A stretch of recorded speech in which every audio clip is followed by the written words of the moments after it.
Hey everyone, this is Jane with Barlow Herbal, and happy Sunday, July 23rd of 2023. It is a beautiful Sunday morning here in Utah.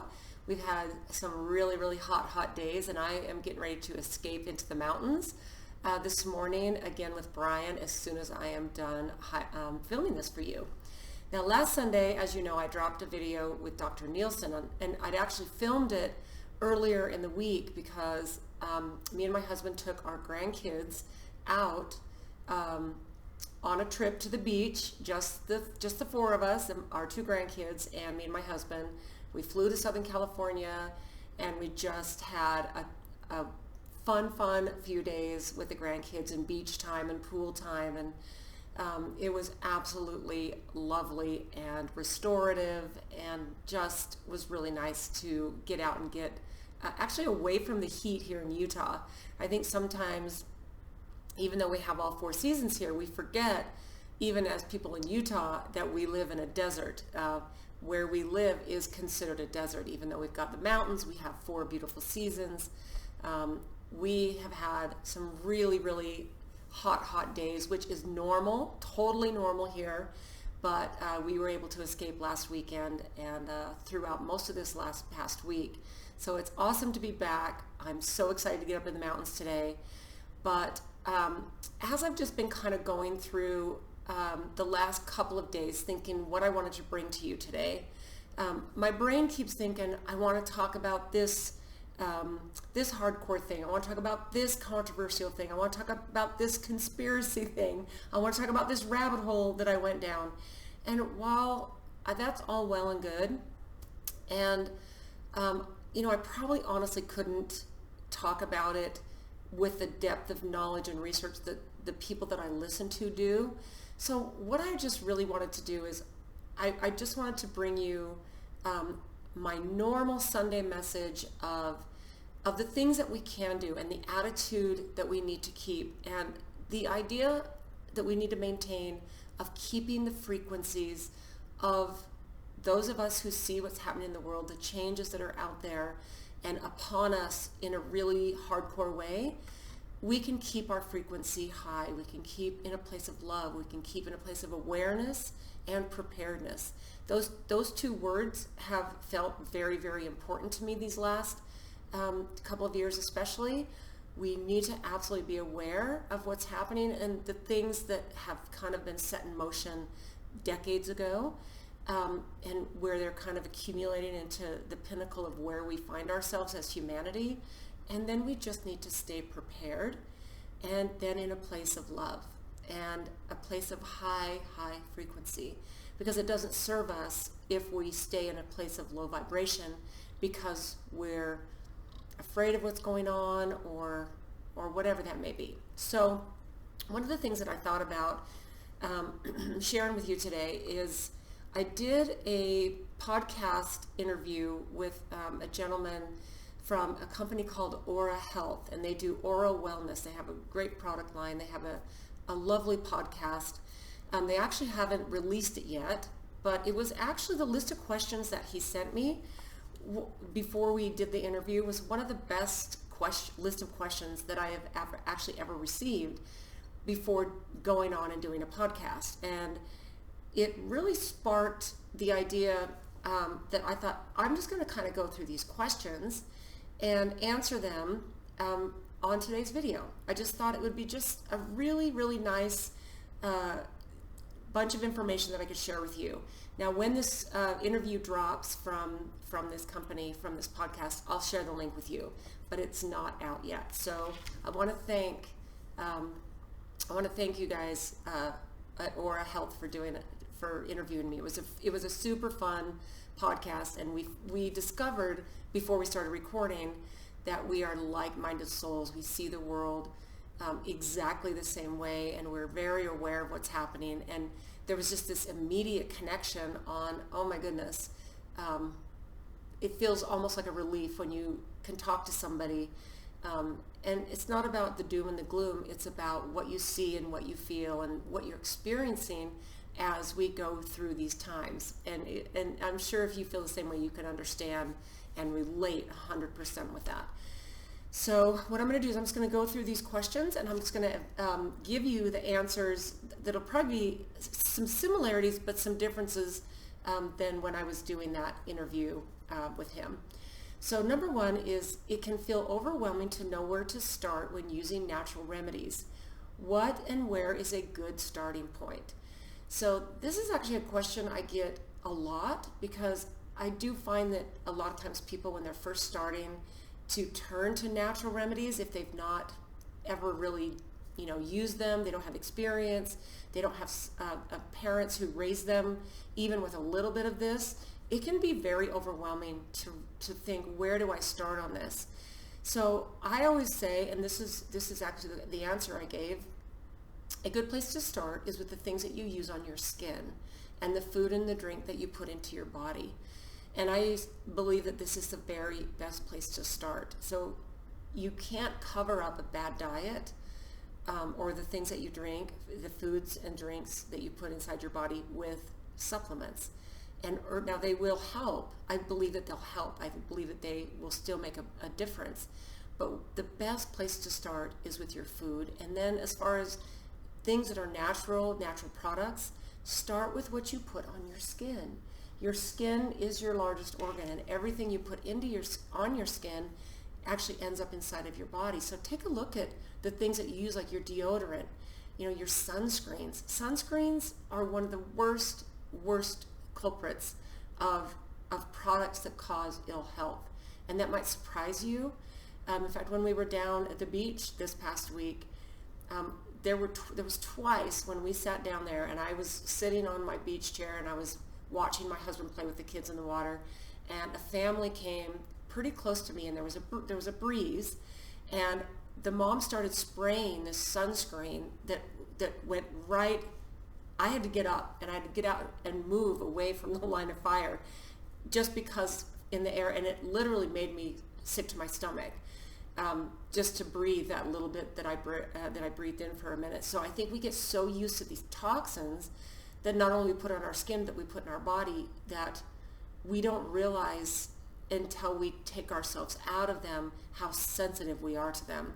So start with what you put on your skin and what you use in your hair, what you use for deodorant or antiperspirant, whatever, and then move to food, and do food at the same time. Really be conscious of what you put in, and then start really researching what are some of the health issues that I'm dealing with, and kind of go from there. And look, if you don't have one of our catalogs, ask for one. You can respond to this email that you're getting from me, but there'll also be a link below this video, whether this is on Rumble or YouTube, and it will have a link to a free download. You can just download it right from our website. Super easy. Download it. You basically treat it like a product, but it's free, and you download it right there as soon as you basically check out. So check that out, and then start doing some research. And some of you might already, I would be willing to bet a lot of you have your herbal routine, your herbal remedies, the things that you turn to and you love. You've probably already got that dialed in. Okay, so the second question he asked me is, how can I become more confident when using natural healing? My answer to that is just start small. But the key is to start. Don't wait until the time is right, because as we know, the time will never be right for starting anything that you want to change. The time is never perfect to start an exercise routine, except for today, except for right now. It's never perfect to clean up your diet and stop eating sugar, or stop eating junk food, or stop drinking soda, or all these things that you might have on your list that you want to start doing. Simply start. If you need to, start small. Start taking out these things that you know aren't good for you. I mean, I could go on about all these things that we already know, right? The third question he asked me is, what are the top 3 or 4 things that we can do right now that would change your health for the better immediately? Now, I loved this question because I think that what happens is, like, okay, I give you these tips as far as start with your food, start with your skin, start small. But, this to me is like a really important question, because this gives you some action steps. So the things that I said, I actually gave him 4 things. The first one was to disconnect from technology for some part of every single day. That will have immediate benefits in your health. The second thing is to forgive yourself and others. You can start doing that immediately. That is a muscle that takes practice though, and it takes work. The more you learn to forgive and forgive quickly, the easier it gets. It gets so much easier once you start using that forgiveness muscle. Get out into nature with no distractions every day. If it means sitting on your balcony, if you're maybe stuck in an apartment, you don't have a grassy place you can go or an outdoor place where you feel comfortable, and at the very minimum, open your window and smell some fresh air. Now, I know that most of us can get out and get our bodies into the sunshine, into the fresh air, no matter where it is that you live or what you do. And then the fourth one, again, this one seems super, super easy, but it's super important, and it's hydrate. And this will have fast, immediate results in your health. Your skin will feel better. Your digestion and your elimination will improve. Your sleep will improve. The way you process food will all improve. Your skin will look better. Hydration is just one of those important things. And I would just say be very strategic and aware of the water that you're consuming. Okay? Number 4, how do I help my friends understand what natural remedies do? I thought that was a good question, and I gave it a very simple answer, and it was by example. If you want, the thing is, you're not going to be able to convince anybody. People have to be ready. They have to be ready to want to make a difference in their life, and they have to be ready and willing to use natural remedies and open to it.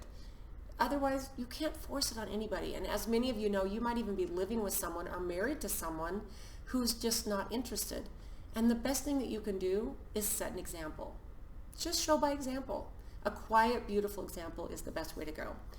Number 5, what are your top 3 tips to build longevity? To me, it starts with prevention. And prevention is essential, which is much easier to prevent than it is to cure. So to me, that's longevity, is don't wait until you get something and then try to cure it. Compound effect. Your daily habits, the things that you do every day, and the steps that you take. So this doesn't have to be painful. In fact, it's completely joyous when you just layer these habits. So prevention is essential. Second one is your social connections. I believe that social connections keep us absolutely in a place of longevity and good health. And then the fourth one is sleep and hydration, or the third one. So the top 3 tips for longevity. The third one, I said sleep, and I added hydration in there. So sleep and hydration. Number 6, what is a simple self-care routine that I can start doing right now? Water, walking, and real food. Simple. Water, walking, real food. And you can see this thread of consistency through these answers, right? There's so many things that just weave into each other. Number 7, what are your best tips to stay out of the doctor's office? First, realize that your body has a pharmacy inside of it. It knows how to heal when you give it the right tools. Be proactive and don't wait until you need the doctor. So again, this is prevention, right? Eat clean. What you put in your body is not only going to nourish your physical body, it's going to nourish your consciousness. This is one of the most powerful tools we have, and not just what you put in, but what you don't put in. And when do you abstain? Do you skip meals here and there? It's actually so good for you. We've been taught and conditioned, and it's been hammered into us that we need to constantly keep our metabolism up by eating food. Now, I know there are nuances and differences of people outside of these things that I talk about. And I know there's food disorders, there's eating disorders. I know all about that stuff. But for the huge majority of us, when we put in simple foods that are real foods, and we put them into our body in the proper amounts, and some of it is just listen to your intuition. You can count calories, you can count your nutrients, you can count protein, carbohydrates, and fats, and how many grams of each are you getting. And for some people, that can be very helpful for a short period of time. And I've seen it work beautifully for people. So To me, that's actually pretty cool. Okay, number 8. How do you protect against viruses, especially when everyone around you is afraid? And how do you build your immune system? Okay, so that was a good question from him, right? And I think, well, I know that what he told me when he actually put all of these questions together, it was because he did some good research. He did some research on our company, on me, he watched some other interviews I did. He watched a few of my videos. So he had some really good questions based on some research that he'd done. So how do you protect against viruses, especially when everyone around you is afraid? And how do you build your immune system? Okay, so all the things, right? Do all the things. Food, water, sleep, stress, forgiveness, etc. And then start learning about natural remedies before you need them. Fear compromises your immune system. Realize that you might need to go through an awakening to how the world really works. The systems are not set up for us to thrive. The medical system, the pharmaceutical industry, the education system. Be brave and willing to step outside of your comfort zone. These are all the answers that I wrote to these questions, and then I basically expanded on them. And then here we go. The herbs, there are many herbs for viruses. The ones that I wrote down, and it's not going to surprise you, number 1 that I wrote was lomatium, chaparral, osha, echinacea, sage, garlic, fennel, oregano, lemon balm, peppermint, and rosemary. And that's just to name a few. There are many, many herbs that have powerful antimicrobial properties that are good for keeping viruses in check. We don't want to wipe out all of our virome because our body has adapted to thrive in a world that is teeming with viruses, bacteria, and fungus. I mean, this is why we've been able to stay alive on this planet. It's because our body has adapted to these. Our immune system knows how to handle these things. So I love that. Okay, number 9, and we've only got a couple here. Your dad wrote a book on herbal medicine more than 40 years ago. Why did you choose to update it and republish it now? I think a lot of that really was just timing for me. It's something that I've been going now for more than 21 years, since my dad passed 25 years ago. And the thing is, I've had people ask me for that almost on a weekly basis, and for my dad's original book. Are you going to republish your dad's book? My mom had this book when I was, growing up, and we've gotten all kinds of things. And this book's been out of print for more than 40 years. And there was a time during this last 20 years when I started it, and I could just never get it off the ground. And so it would sit on the back burner for a while. And then I would pick it back up a couple years later, and I would start working on it again. And then it seemed like an overwhelming task. And there's just so much research. I needed to update the whole thing. I wanted to double the content. My dad's original book had 48 plants in it, and I added 46 more. So I took his 48, I added 46 more. And I wanted to just update all of the photographs, all of the plant illustrations, and I wanted to update all of the information and just give it an update with my own personal spin on it. And then what happened at the first of last year, I'd actually started working on it pretty seriously in November, December of 2021. So a year and a half ago, I was like, okay, Jane, this is it. You are going to stop procrastinating this big project, and you're going to buckle down and do it. So November, December of 2021, I really started working on it hard. And I said to Brian, okay, I'm gonna bring you along with me. I need a partner in crime so that we can research and make sure that all the stuff that was in my dad's original book was still relevant and still up to date, which almost all of it was, because plant medicine and the properties do not change. But there were some things to update, plus we added extra things on all of my dad's plants, plus there's a lot of things. If you got the book, then you know. And then what happened is I got this big boost of energetic frequency from the planet, something I've kind of been talking about, where I believe that right now the energies of the planet are so high and so full of creative energy. And if you can't feel that because you're so worried about what's going to happen in the future, we're so, and I can relate to that because that's been a real focal point for my time and attention and energy as well. But last year, when I finally decided to really do this, the whole thing and all the pieces fell into place exactly the way they were supposed to. I found a book designer, someone who actually could take all of my content and help me put it into the proper design. They helped me find a printer. I actually didn't have a publisher. I self-published the book because, as you know, it's a very niche book. I mean, this is not something that you might typically see on a New York Times bestseller list because it's a very niche book, right? It's like people who like gardening are going to buy a book on gardening. But so basically I found a book designer after I had the manuscript all ready to go. They helped me put the whole thing together. They helped me create a glossary. They helped me create an index. And then they helped me find a printer, which was able to actually print the full color, hardback. I've been bringing this out almost every time, but I am super proud of this book.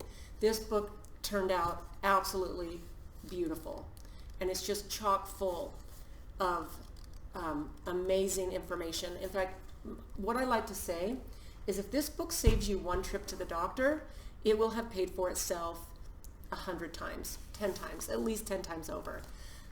So if you feel so inclined, and if you got this far, 21 minutes in, and I'm almost done with this list, but this is maybe a good time to share some exciting news.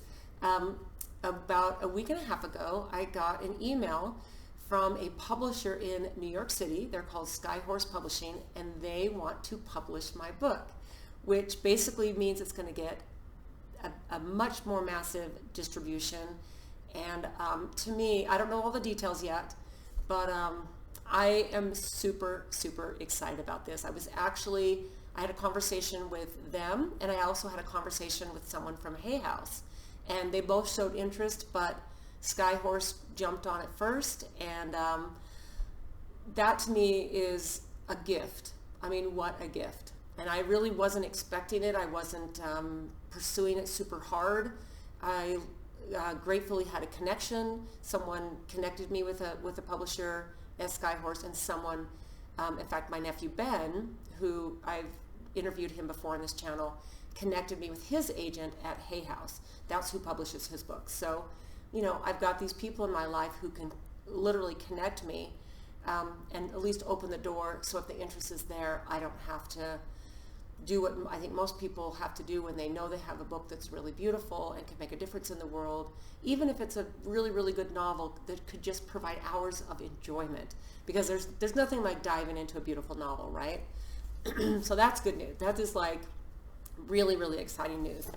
And I'll keep you updated. I'll keep you updated on exactly what that means, and I think I'm going to be doing a lot of hopefully bigger podcasts and really getting the word out, because to me, I think that we're all here on this planet to help each other, and my goal, one of the main reasons besides honoring my dad's legacy at writing this book, I really feel that it can open the door to helping humans realize the potential of plant medicine and the power of Mother Nature in helping us stay well and vibrant. And I believe that we are living in times when this powerful knowledge needs to come back, and it needs to be part of our daily lives.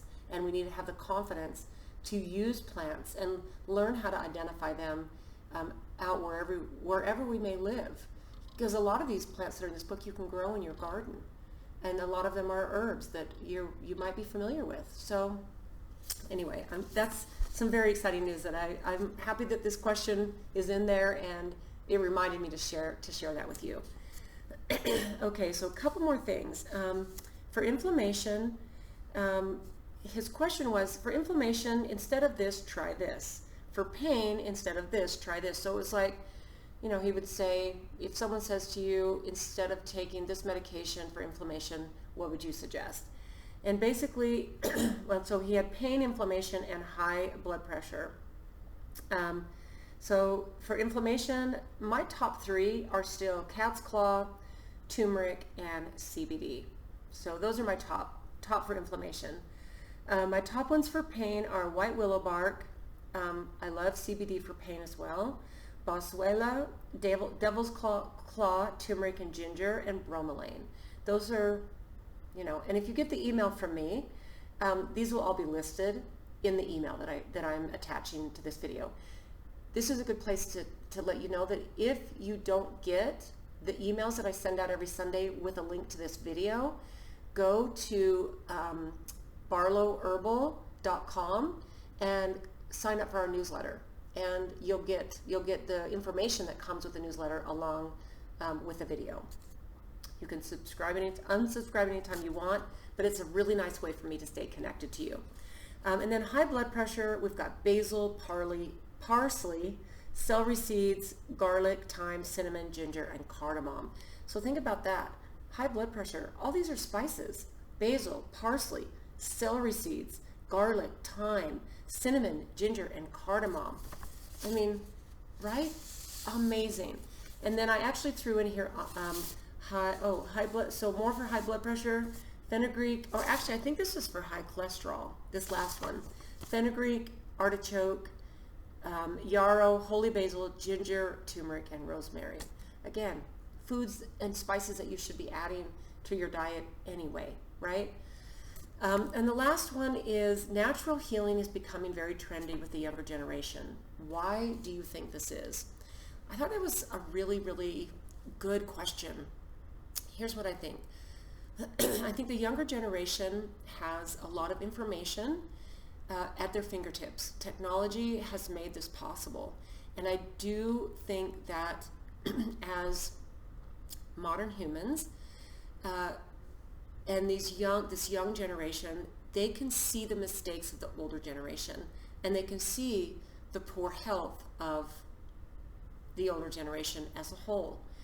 And I've for a long time studied the work of Dolores Cannon. She was a hypnotherapist who did past life regressions for about 50 years. Many of you might be familiar with her, but I think she wrote about 17 books, but one of the books that she wrote is called The 3 Waves of Volunteers. And as she would do these decades worth of past life regressions on people, there would be a common thread of information that would come through. Hundreds and hundreds of these. And she wrote, like I said, many, many books, but this book in particular really stood out for me because what she believed is the first wave of volunteers were people that volunteered to come in after World War II. And if you think about the baby boomers and I'm at the very end of the baby boomer generation. And what she discovered and really believed because of all of these past life regressions that she did is that there was a huge group of souls who volunteered to come in and be the first wave of volunteers to come and bring peace and a high frequency to the planet because we had just come out of a war and the vibrations of the planet were very, very dense and very heavy. There was death and there was suffering and if you think about what happened, I was born in 1961, so the 60s and 70s, love and peace and, this was a huge generation. And, this might all sound kooky to you as far as, no, that was because all the men came home from the war and they all wanted to have babies. And, I think it's a combination of all of that. But that is the first wave of volunteers. And what she says is this was the hardest of the 3 waves because there was so much work to be done that it was very difficult. Now, the second wave of volunteers are basically people that are in their 30s and 40s at this point. So late 20s, 30s and 40s, and maybe even early 50s. And this wave of volunteers volunteered to come down and to simply be, because these are souls whose consciousness is so high that all they have to do is be. They don't have to do anything. The energies of the planet might kind of hurt them a little bit. They might be very empathic. So they can simply walk into a grocery store or sit in a coffee shop and their beautiful energy just radiates and changes the frequency of the room that they're in, the space that they're in. A lot of these volunteers in the second wave, according to Dolores Cannon's work, they don't really understand why the planet hurt, why they don't really understand, because they just don't understand why the world is like it is. And I know a lot of us feel that way, right? Why can't we just get along? Why does there have to be war? I mean, I think a lot of us, with the rabbit holes we've gone down and all the things that we've talked about and all the things that we might look at and read, we know why there's constant war. It serves the military-industrial complex. It serves a small group of people. Anyway, that's a rabbit hole and a conversation that I think a lot of us are aware of. But it's like that is that second wave. And I've got a couple of nephews that I believe fit in that category. And it's interesting. And I've shared this information with them, and it's made a very big difference for them because they see themselves in the words that Dolores puts out in her books. And then the third wave are the children, and not just the ones coming in now, but the ones that are teenagers and in their 20s. These are the souls that are here to actually they're going to make the change, because the first wave of volunteers came in, changed the frequency of the planet. And if you look at Dr. David Hawkins' work, Power versus Force is one of his most powerful books. And he gives the scale of consciousness and the frequencies. And there was I can't remember the exact date, I think it was in the 80s, maybe 1985, 1984, somewhere in the 80s. For the first time since they've been recording the frequencies of the human consciousness, it raised above 200. And I believe that is because of the first wave of volunteers. And if you look at this work, if this all sounds kooky and crazy and whatever, look at this work. It's fascinating. The book, I'll put a link below to the name of this book by Dolores Cannon so that you can look it up and possibly even get it and read it yourself. But then this wave of kids that come in, you look at these kids, they have access to information, they have parents that are aware, and this is not everybody on the planet. I'm not talking about every single one, but I'm sure you can think of people, let's talk about people who are raising their kids without this. I've learned I can't say that word or I might get a strike that would take my YouTube channel down. So you've got these kids who are coming in with these parents who are aware and awake and understand how the human body works. And these kids were born to parents who understood that. Anyway, the whole thing is extremely fascinating. It's extremely beautiful. I know when I started reading this information, it resonated very deeply with me. But I hope this, 33 minutes, oh my goodness. I could obviously talk for a while, but I'm going to wrap it up right here. So thank you so much for tuning in. Sign up for our newsletter if you haven't. That is a really, really good way for us to stay connected with you. Hit the thumbs up, share this video if you feel so inclined, give me a comment. I would love to know what you think, or if there's any questions, here's a good one for you. Leave me a comment. Are there any questions that you would ask me? In fact, here's something that's been suggested to me a few times, recently especially. You need to do a live Q&A, and I'm thinking about it. Maybe do some webinar where I'll tell you the time and the date, and you guys can jump on with me live, and I'll record it so that we can save it. But let me know if you're interested. If this is something that interests you, say yes to live Q&A. And maybe in the next few weeks, I'll set something like that up. I've really been thinking about that anyway. But if that interests you, even just give me a thumbs up in the comments, or just give the word yes, and I'll know what you mean. But I hope you have a brilliant, brilliant day. I hope that your week ahead is amazing. Let the main message of this be, keep your frequency high. Keep your love frequency high. Take care of this beautiful physical vessel. You are here to experience, and you were chosen to come at this time in history because you were strong enough to see what was happening and to make a difference. So let's all go into this week and make a huge, beautiful difference. Okay, guys, I love you tons. I hope you have an amazing rest of your Sunday, and we'll talk to you soon.